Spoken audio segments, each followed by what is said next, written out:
Kita jadi jelas. Jangan, karena banyak sekali juga kampanye hitam datang kepada kami. Misalnya akun Twitter Abraham Samad yang mengatasnamakan Abraham Samad kemudian memojokkan Pak Prabowo. Kita juga sudah laporkan ke polisi. Kita belum tahu sejauh mana sudah diproses oleh polisi. Kadang-kadang ada orang yang mungkin melakukan di luar partai politik, bahkan di luar kontestan, kita belum tahu ya. Tetapi dalam hal kasus Transjakarta ini harus ada kejelasan. Misalnya gini ya. Pak Jokowi beberapa waktu lalu juga gini, mengatakan bahwa kampanye hitam yang masif ini tidak mungkin tidak dilakukan oleh intelijen. Itu Pak Jokowi sini mengatakan begitu. Saya kutip dari Sinar Harapan ya. Itu artinya sudah ada tuduhan kepada pihak intelijen kita yang melakukan itu. Dan ini juga harus dibuktikan. Ya jangan-jangan hal yang sama kalau misalnya memang itu ada terbukti. Tapi soal surat itu bagaimana? Yang kedua, soal surat itu kita nggak pernah tahu. Saya juga tidak pernah baca. Tetapi memang menurut pendapat saya ya, memang harus ada kejelasan, karena Michael Bimo itu ya, itu adalah temannya Pak Jokowi. Itu salah satu pemenang tender dalam Transjakarta. Dan Pak Jokowi mengatakan seolah-olah ada orang yang ngaku-ngaku kenal dengan dia. Padahal memang kenal. Dan yang memperkenalkan yang namanya Michael Bimo itu adalah Pak Jokowi, menurut kesaksian Udar, kepala dinasnya itu. Jadi harus ada kejelasan juga di sini. Kita ini mau memilih presiden. Dalam hal ini kalau kita lihat Kejaksaan Agung harus memeriksa memang supaya jelas terlibat atau tidak terlibat, itu masalahnya. Saya kira begini, soal black campaign, kampanye hitam itu justru diterima sangat masif oleh pihak Jokowi dan JK. Misalnya ada obor rakyat di mana-mana yang mengusulkan isu SARA. Ini adalah bentuk kampanye yang sangat tidak beradab dan sangat tidak bermoral dan sangat tidak santun. Oleh karena itu, model begini-begini ini, black campaign seperti itu, harus kita sudahi. Apalagi sudah menyangkut isu SARA. Saya kira semua rakyat Indonesia akan tahu bahwa model SMS yang menjelek-jelekan menyangkut soal SARA, soal agama, dan seterusnya, harus dikelirkan. Saya jawab di sini, bahwa Pak Jokowi itu haji pada tahun 2003, dan sudah umroh kurang lebih 5-6 kali. Keluarganya semua muslim, tidak ada keluarganya satupun yang tidak muslim. Istrinya berhijab? Istrinya tidak berhijab, tapi istrinya Pak JK berhijab. Oleh karena itu, nah ini bagian dari pluralisme kita. Pluralisme kita bahwa soal Transjakarta dan lain-lain kita buktikan secara hukum. Saya setuju itu. Tapi saya ingin menjawab bahwa model kampanye yang berbau SARA itu harus dihentikan. Dan ini sangat tidak beradab bagi bangsa kita. Dan itu yang menerima adalah Pak Jokowi semua dan Pak JK.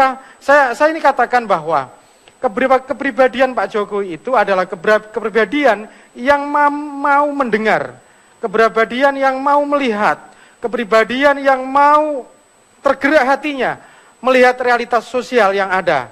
Dan itu saya tafsir ini dalam Al-Quran. Bahwa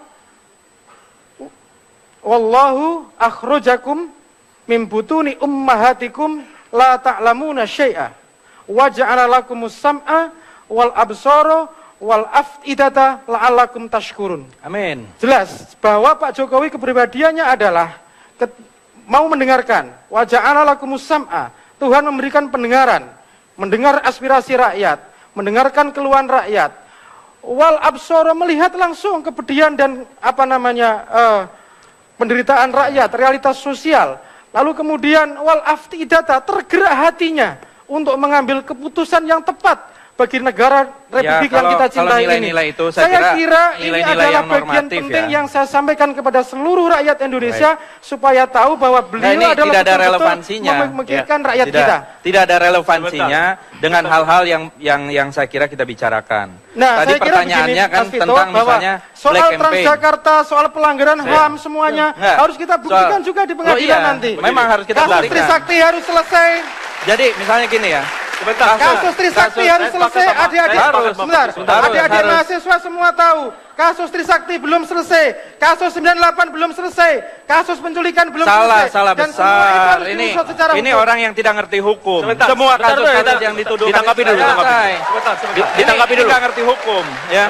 Jadi kalau kita lihat kasus Trisakti itu penembaknya adalah ada oknum polisi dan sudah diselesaikan. Kasus Mei sudah ada penyelesaiannya. Kasus yang dituduhkan ini adalah recording yang diulang-ulang seperti tape rusak yang diajukan oleh saudara Marwan Jabar ini. Karena tidak bisa mencari kesalahan-kesalahan dari Pak Prabowo, ini yang diulang-ulang gitu.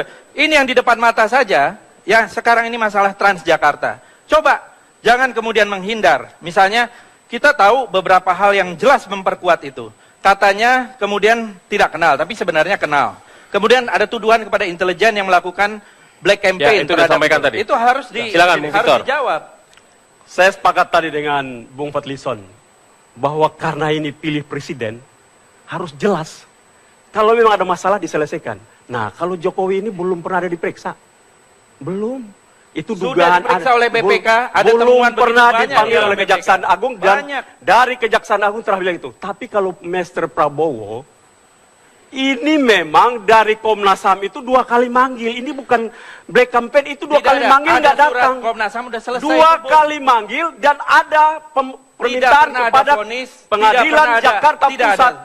untuk melakukan pemanggilan paksa. Tidak ada Itu sama sekali. bisa dicek ke Komnas HAM. 2 Tidak kali ada sama panggil. sekali. Para Ya. jenderal ini termasuk Anda kemarin Prabowo ngomong tidak datang. semua 2 kali tuduhan itu dipanggil. misalnya warga Oleh negara karenanya, Yordania. Komnas HAM Tapi saya tidak bicara ada. dari Komnas Satu-satu. HAM ini Tidak ada. lembaga Tidak ada. negara.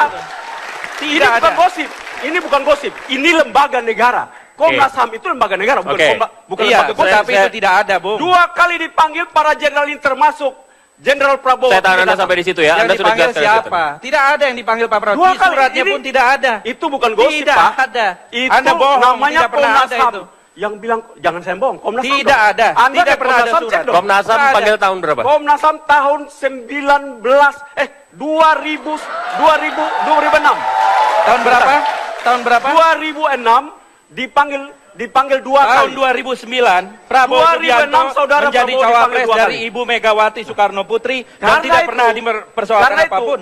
Tidak pernah Komnas HAM dipersoalkan telah apapun. memberikan surat kepada pengadilan meminta Tidak untuk pernah dipersoalkan pemanggilan apapun. paksa. Waktu Oke, itu oke, sudah menjadi sebentar. cawapres. Saya potong nih. Saya potong. Tahun 2006 katanya, Fadli katakan 2009 jadi cawapresnya Bu Mega, nggak ada permasalahan itu. Jawaban Anda bagaimana? Kita nggak ada urusan calon capres-cawapres. Lo bagaimana? Nggak bisa dong. 2009. Selama Dengar. Kutipan Bu Megawati. Dengar dulu. Selama Dulu, dengar dulu. Sebentar. Satu-satu. Silakan. Silakan.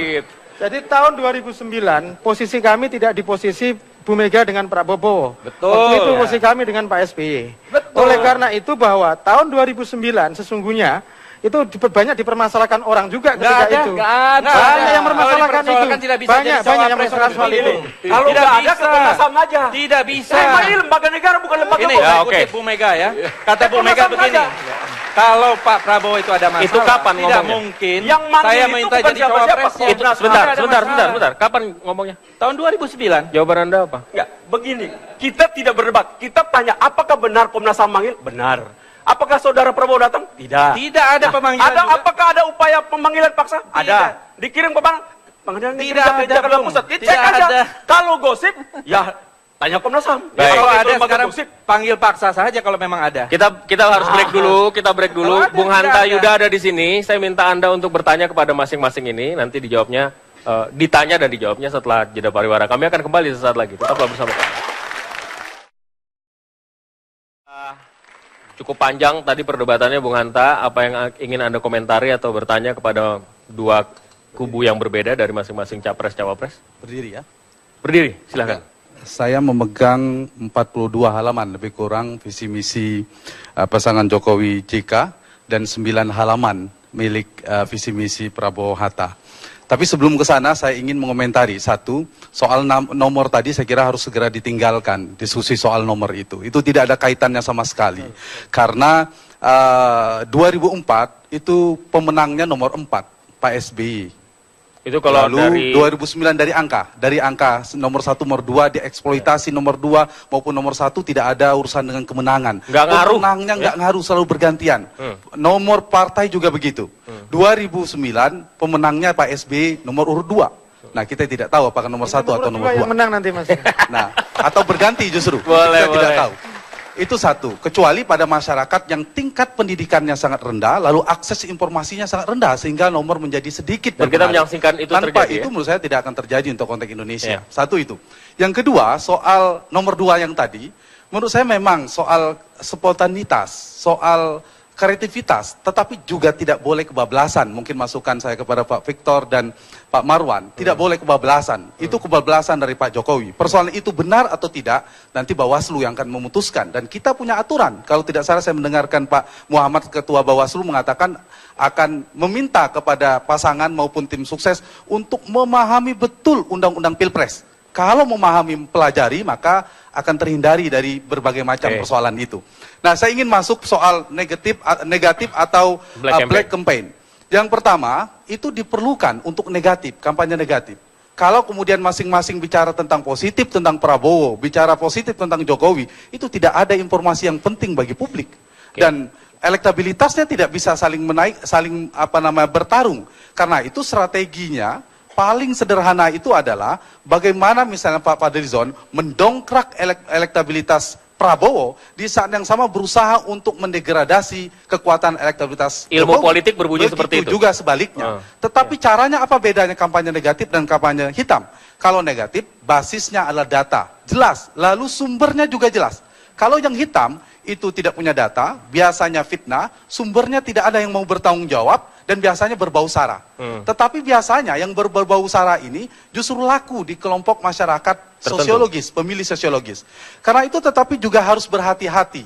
Kalau kemudian ada yang selalu menyerang, baik dari kelompok Jokowi maupun Prabowo, lalu itu tidak berhati-hati, ada serangan balik yang akan dihadapi oleh kelompok itu. Kita belajar di Obama, ketika orang meragukan, mengkampanyekan dia tidak lahir di Amerika. Tapi cukup ditampilkan akte kelahirannya, dia lahir di Hawaii. Selesai urusan. Dan kalau itu yang terjadi, kelompok yang diserang bisa membuktikan, maka yang menyerang itu dalam persepsi publik adalah pembohong dan tidak jujur. Dan itu merugikan yang bersangkutan. Karena itu, yang seperti ini harus hati-hati. Tapi untuk negatif, kita perlukan. Basisnya apa? Kinerja. Mari buka kinerja Jokowi, buka kinerja Hatta Rajasa, kinerja Prabowo, maupun Yusuf Kala. Begitu juga dengan rekam jejaknya. Dan itu yang harus dibuka pendidikan kepada publik. Soal visi misi, saya tadi membaca juga. Sayang kalau tidak baca. Saya mau tanya saja Pak Fadlizon dan juga kelompok Pak Victor dan Pak Marwan, Mas Tontowi. Saling saja. Saya yakin tim sukses harusnya sudah membedah. Saya ingin melihat pertarungan di gagasan itu. Apa yang membedakan menurut Pak Fadlizon dan Tontowi Yahya? Beda dalam visi pemerintahan, pelembagaan partai politik, kemudian pemberantasan korupsi. Jadi kira-kira bidang politik hukumnya, apa yang membedakan visi Pak Prabowo dengan Jokowi. Begitu juga kelompok Pak Jokowi, apa yang membedakan visi ekonomi Jokowi dengan Prabowo yang harus Anda unggulkan. Kalau sudah membaca dengan baik, saya kira akan menemukan jawaban itu. Terima kasih. Apa bedanya? Silakan. Kalau rakyat buka internet, di Google saja, itu begitu mudah untuk mencari visi, misi, program dari Prabowo Hatta. Tidak banyak memang, karena bagi kami lebih bagus lebih sedikit, tapi nanti jabarannya lebih banyak. Jadi kita tidak mau over promise tapi under delivered, lebih bagus under promise tapi over delivered. Kalau kita baca, para pemirsa yang terhormat, jabaran dari visi Prabowo Hatta itu adalah berusaha ya untuk menerjemahkan maksud keinginan dari para pendiri bangsa ini untuk kehadiran satu bangsa yang bersatu, demokratis, makmur, sejahtera, dan ini dia, tolong digarisbawahi, bermartabat. Apa yang tercantum dalam visi tadi, itulah keinginan rakyat kita saat ini. Di tengah ya ancaman disintegrasi bangsa, kata bersatu itu menjadi suatu keinginan yang mutlak. Karena dengan persatuanlah maka terjadi stabilitas keamanan, kemudian akan bermuara pada peningkatan kehidupan, yaitu peningkatan ekonomi. Pertanyaan Hanta tadi, bedanya apa sama mereka? Nanti dulu, saya bicara dulu ini, boleh kan? 1 menit aja. Nah kemudian, kalau kita baca, Vito, dari visi yang saya sebut tadi, itu kemudian dijabarkan dalam 3 misi, yang muaranya sebenarnya sederhana. 1, pembangunan ekonomi berbasis kerakyatan. 2, pembangunan stabilitas keamanan nasional. Dan 3 adalah penciptaan atau perwujudan keadilan sosial yang merata bagi seluruh rakyat Indonesia. 3 hal ini Pak Hanta, sekali lagi saya katakan, apa yang diinginkan atau diidamkan oleh rakyat Indonesia. Nah kalau kata tanya ya, apa perbedaannya? Saya rasa perbedaannya adalah 1 tadi, bermartabat itu. Oke. Bermartabat itu menjadi kata penting ya, karena kita tidak mau lagi diremehkan oleh bangsa-bangsa lain di dunia ini. Oke. Saya tahan sampai Indonesia dari awal adalah negara besar, Baik. negara maritim, negara kaya. Namun pada kenyataannya, khususnya pada tataran pergaulan internasional, kita diremehkan. Baik. Kita tidak banyak memegang peran. Saya tahan sampai di situ. Tapi ini Silakan. masih positif campaign ya. Harusnya negatif yang saya maksudkan, Mas Tantowi. Kelemahan yang di seberang sana apa? Kita ini tidak terbiasa dengan negatif campaign, Bos. Silakan. Bedanya apa? Saya ngomong dulu ya. Yang pertama, negara ini rusak selama 32 tahun. Itu adalah Pak Tantowi di sana dulu. Oh, saya belum lahir loh. Lah, sudah lahir. Pak Fadlizon juga di sana. Di mana? Kami ini adalah lahir dari anak reformasi. Oleh karena itu, apa yang disampaikan oleh Pak Tantowi, negara ini rusak dan pelan-pelan kita perbaiki terus-menerus, adalah akibat 32 tahun kekuasaan yang otoritarian dan represif. Dan pendekatannya adalah sangat militaristik. Pendekatan militaristik adalah pendekatan yang tidak humanistik, dan itu mencederai demokrasi kita. Itu yang pertama. Yang kedua, soal visi misi, saya kira itu semua baik visi misi. Tidak ada visi misi yang tidak baik. Bahwa misalnya soal Indonesia Pintar. Pak Jokowi berkali-kali mengatakan bahwa yang penting adalah kita membangun sumber daya manusia Indonesia yang unggul. Di samping unggul, Pak Tantowi, adalah berdaya saing. Sebentar lagi kita menghadapi ekonomi ASEAN, maka negara kita, rakyat kita juga harus mampu berdaya saing di level ASEAN. Baik. Tidak hanya unggul. Yang kedua, Pak Vito, yang kedua adalah soal Indonesia sehat. Pendidikan 12 tahun gratis tanpa pungutan. Kemudian Indonesia sehat. Rakyat kita butuh kesehatan gratis. Butuh dokter, butuh bidan, butuh layanan dan infrastruktur kesehatan yang baik pula. Oleh karena itu program Indonesia Pintar, Indonesia Sehat, Indonesia Kerja, sekaligus Indonesia Sejahtera, ini menjadi bagian secara komprehensif yang harus kita dengungkan secara terus-menerus. Karena itu sekali lagi bahwa secara visi kami secara komprehensif sudah menyampaikan, termasuk tadi menyebut bidang hukum. Dalam visi itu ada sebentar, reformasi. hukumnya saya potong ya. Reformasi. Nanti akan kembali ke Anda. Oke. Kami akan kembali sesaat lagi. Tetaplah bersama kami. Saya mau menanggapi ya apa yang disampaikan oleh Saudara Marwan tadi. Tadi menyampaikan bahwa 32 tahun. Kita saya kira jangan terjebak lagi oleh masa lalu dan selalu menyalahkan masa lalu gitu ya. Karena menurut saya 32 tahun itu juga banyak kemajuan-kemajuan. Untuk tadi disebut Indonesia Pintar, ada yang namanya pemberantasan buta huruf. Kemudian kesehatan, absolute poverty atau kemiskinan absolut juga angkanya turun. Nah itu adalah kemajuan-kemajuan. Kalau kami ingin apa yang baik dari masa lalu, di zaman Pak Harto, di zaman Bung Karno, di zaman Bu Mega, SBY, Gus Dur, ya kita lanjutkan. Tidak perlu kemudian kita mencari-cari kesalahan dari masa lalu. Kemudian, untuk tadi Indonesia Pintar dan Indonesia Sehat, dibutuhkan Indonesia yang makmur, Indonesia bangkit itu. Karena kalau tidak makmur, tidak akan pintar. Dan kalau untuk Indonesia Pintar, itu yang harus pintar tuh presidennya dulu. Ya, kalau presiden itu sudah pintar, rakyatnya tahu mencari solusi-solusi. Misalnya ya begini, ini salah satu contoh, saya bukan mengecilkan. Impor beras dari Sulawesi Selatan, itu kata Pak Jokowi. Impor itu dari luar negeri, bukan dari Sulawesi Selatan. Oke, ditanggapi dulu. Sulawesi Selatan itu masih provinsi kita. Bentar, ditanggapi dulu, silakan. Saya jawab. Ini adalah bagian dari upaya membangun koneksitas antar daerah, pembangunan antar wilayah, pembangunan infrastruktur untuk mencapai kemakmuran rakyat kita. Bahwa misalnya ada kerjasama Pemprov DKI dengan Pemprov Sulawesi Selatan, saya kira ini model baru. Tapi namanya bukan impor, Bung. Yang selama, enggak ada kata impor. Nggak ada itu. kata impor disebut. Tidak ada. Ada impor. Tidak ada. Itu Impor adalah beras dari Sulawesi Selatan. Itu kerjasama antara Pemprov DKI dengan Pemprov Sulawesi Selatan. Saya kira kita tidak usah mengecilkan antara satu sama yang lain. Bukan. Tadi bukan impor. benar. Itu Bukan, terminologi tidak ada itu itu. penting. Tidak ada. Enggak. Jadi saudara Fadli ini bicaranya sangat sinistik. Tidak boleh itu. Bukan. Kita harus saling Diulang aja memperbaiki. tapenya, diulang. Kita harus memperbaiki Enggak, Cara ada kata tampilan impor itu kita, diulang cara aja. kita mengaktualisasikan ekspresi kita kepada rakyat Indonesia, kita harus santun. Tidak boleh saling menjelekkan antara satu yang lain. Tidak boleh saling menafikan antara satu yang lain. saya ini santun tidak dari boleh, tadi juga tidak santun. boleh ada saling merasa saya lebih pintar, merasa saya lebih hebat. Tidak bisa seperti itu. Bukan, kalau itu Artinya salah bahwa- ucap, itu harus dikoreksi Nah, saja, artinya selesai. bahwa Tapi Anda mengatakan impor bahwa itu Indonesia dari luar negeri. Ya, oke. berdasarkan fakta. Ya. Saya kira berbicara tidak berdasarkan fakta. Silakan. Dan ini harus saya koreksi. Coba Bang Victor, coba kita dengarkan. Saya ini mau kembali kepada alur pikir kita aja. Sebagai manusia rasional yang dikirim oleh para pasangan itu untuk debat berkaitan dengan program dan visi misinya. Pertanyaan tadi Pak Hanta Yuda, saya belum dapat jawaban. Bagaimana desain politik hukumnya macam apa? Bagaimana untuk memberantasan korupsi yang hari ini membuat bangsa ini jadi hancur? Macam apa? Itu pertanyaan tadi menurut saya dari Jadi, Pak Hanta Yuda. dijawab dong, Bang. Belum ada jawaban. Ya, Abang jawab. Saya nunggu macam apa? Ya, dijawab. Bagaimana Dijawab. kita? Ya Abang jawab dong, Abang kan juga tim. Nah, Jawab dulu. begini. Kalau dari pihak sini dulu. Pertanyaan itu Amat. dari sana ke Anda. Coba saya mau tahu dulu jawabannya. Jawab dulu, kita udah jawaban kita Oh, seperti itu. artinya nggak mampu berarti. Jadi Ya, begini, dijawab. saya kira begini. Enggak, begini Tadi aja. Pak Jadi nggak mampu Hanta- duluan. Tadi Pak Hanta Dijawab aja, menyatakan- dijawab. Jadi nggak mampu rupanya. Pak Hanta menyatakan memberi pertanyaan kepada Pak Tantowi sama Pak Fadli.